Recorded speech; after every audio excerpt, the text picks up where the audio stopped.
nós temos que participar do debate público com respeito à interpretação de mundo do outro. E essa interpretação deve ser de acordo com a produção científica. Já dizia Max Weber, teórico liberal que eu amo, né, todo mundo sabe, que toda a produção científica tende a ser superada. Esqueceu? Liberalismo alemão, Max Weber, formas de dominação legítimas, aula passada, lembra? Ah, verdade. Então o que acontece? Você faltou. Então o que acontece? Na aula passada nós vimos a situação do juiz Sérgio Moro, atual ministro da Justiça, pelo viés liberal alemão. Né? Então eu procuro fazer uma aula com viés mais à esquerda, outra aula com viés mais liberal. E na próxima aula, se o tema for compatível, a gente vai ter uma aula com o pensamento conservador. Desde Burke. Vamos pegar Burke, depois Pareto, Michels e Mosca. Vamos pegar os 4 conservadores para interpretarmos a realidade brasileira. É importante, né? Porque inclusive existe um projeto Escola Sem Partido. Esse projeto existe porque em algum momento os professores esqueceram que os alunos precisam ter todas as informações ideológicas. Vocês precisam saber o que é esquerda, centro-esquerda, pensamento liberal, pensamento conservador. Vocês precisam disso, inclusive para desenvolverem uma autonomia de interpretação da realidade. E se você pressupõe cidadania, e cidadania significa participação política, por que você não ensinaria uma geração inteira, deixaria ela no escuro sobre o que é política e sobre o que é pensamento político? Eu vou abrir meu coração para você. Sabe por quê? Quando nós somos professores, nós temos a tendência, equivocada, eu reconheço, de valorizarmos mais aquilo que nós acreditamos que vai ser melhor para os alunos. Se você olhar lá no canal, tem vários vídeos sobre Max Weber. Você viu, né? Então, e um vídeo sobre Marx. Né? Então, eu fiz o vídeo do Marx e depois um aluno falou para mim, por que a senhora quase não fala sobre históricos de esquerda? Eu passei a valorizar mais esses teóricos, porque eu falava muito sobre Marx, sobre Benda, sobre Stuart Mill, sobre Weber, e eu deixava Marx um pouco de lado. Né? E agora, tanto que essa aula eu já organizei mais com teóricos de centro-esquerda, e tenho que tratar também, eu gosto muito do Vilfredo Pareto, que ele diz que é um teórico conservador, que diz que entre todas as elites a mais importante é a elite política, porque ela define os rumos da nação. E eu tinha mania de dar aula e sempre citar ele e o Michels, que fala que todas as organizações de poder tendem a oligarquias, a se formarem elites, que é o que acontece em Cuba. Lembra que nós falamos antes da aula? Em Cuba. Né? Então, eu hoje dei preferência aqui aos teóricos que pensam de um modo um pouco diferente do pensamento liberal, inclusive porque isso aqui é muito importante para vocês entenderem o Brasil hoje.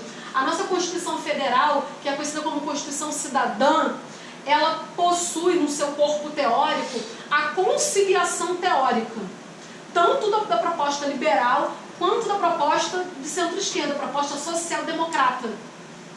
Então, entender essa dicotomia, entender esse conflito teórico é importante para vocês entenderem a Constituição Federal Brasileira, que ao mesmo tempo em que está escrito que todo cidadão tem direito à moradia, alimentação, segurança, né, a gente tem medo de sair na rua.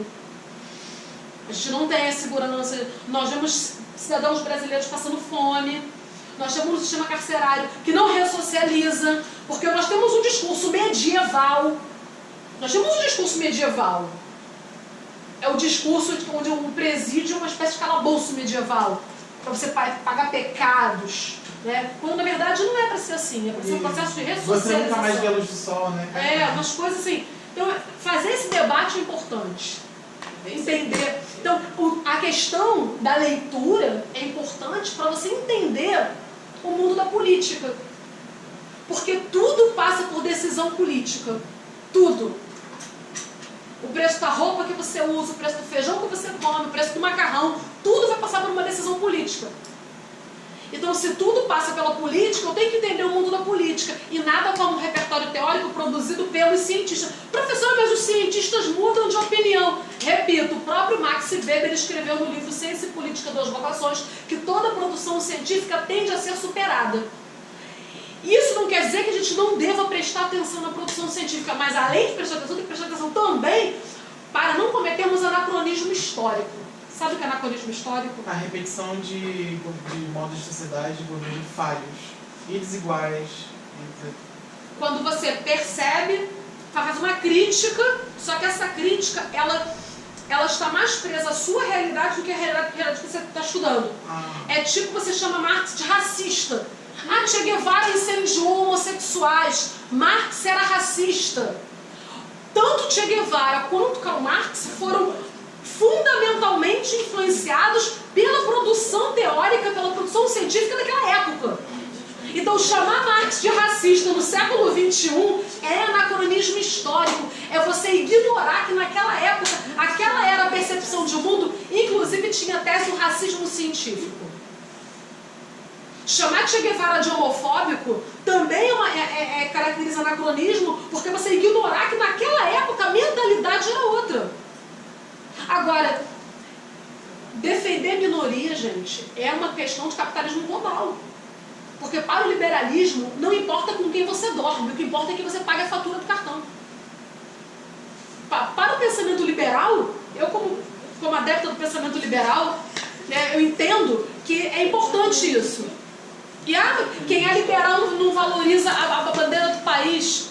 Se para valorizar a bandeira do país eu tenho que ser racista, preconceituosa, machista e homofóbica, porque tem mulher que é machista, que reproduz o machismo, né? Eu prefiro a bandeira da liberdade. Eu prefiro a bandeira do internacionalismo proposto pelo pensamento liberal. É que Weber não criou uma bandeira, né? Senão eu estaria aqui, né? O Max Weber. Finaliza, por favor, Weber.